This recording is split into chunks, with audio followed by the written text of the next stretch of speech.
ప్రతి ఒక్కరూ శారీరక, మానసిక ఆరోగ్యంపై దృష్టి సారించాలని జిల్లా కలెక్టర్ బి చంద్రశేఖర్ పిలుపునిచ్చారు. ఆరోగ్యంగా ఉంటేనే ఏదైనా సాధించవచ్చని అన్నారు. ప్రజాపాలన ప్రగతి ప్రణాళిక 99 రోజుల కార్యాచరణ ప్రణాళికలో భాగంగా సోమవారం జిల్లా క్రీడలు, యువజన సర్వీసుల శాఖ ఆధ్వర్యంలో నల్గొండ జిల్లా కేంద్రంలోని డాక్టర్స్ కాలనీలో ఉన్న ఓ ప్రైవేట్ స్కూల్లో నిర్వహించిన యోగా కార్యక్రమానికి జిల్లా కలెక్టర్ ముఖ్య అతిథిగా హాజరై మాట్లాడారు.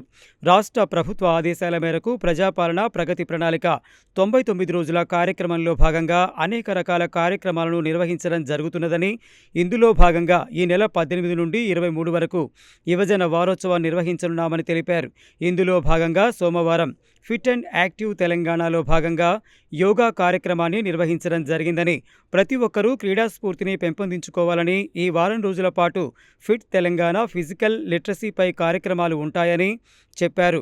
మనుషులు ప్రతిరోజు వివిధ పనులు నిర్వహించడం వల్ల శరీరం అలసటకు గురవుతుందని, అందువల్ల ఆరోగ్యకరమైన భోజనంతో పాటు వ్యాయామం, యోగా వంటివి చేయాల్సిన అవసరం ఉందన్నారు. దీనిని దృష్టిలో ఉంచుకొని ఫిట్నెస్పై ప్రతి ఒక్కరూ దృష్టి సారించాలని పిలుపునిచ్చారు. యోగా, శారీరక వ్యాయామం ఎందుకు పనికొస్తాయని, యోగా జీవితంలో ఒక భాగం కావాలని, ప్రతి ఒక్కరూ ఫిట్నెస్పై దృష్టి సారిస్తే ఎలాంటి రోగాలు దరిచేరవని, ప్రతి ఒక్కరూ శారీరకంగా, మానసికంగా దృఢంగా, ఆరోగ్యంగా ఉంటే దేనినైనా సాధించవచ్చని అన్నారు. ఈ వారం రోజుల పాటు ఫిట్నెస్తో పాటు పర్యాటకానికి సంబంధించిన కార్యక్రమాలను సైతం నిర్వహించడం జరుగుతుందన్నారు.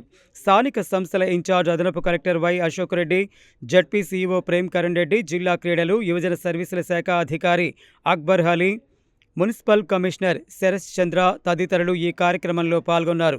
అనంతరం జిల్లా కలెక్టర్ కార్యాలయం వరకు నిర్వహించిన 2K మారథాన్ను జిల్లా కలెక్టర్ ప్రారంభించి రన్లో పాల్గొన్నారు.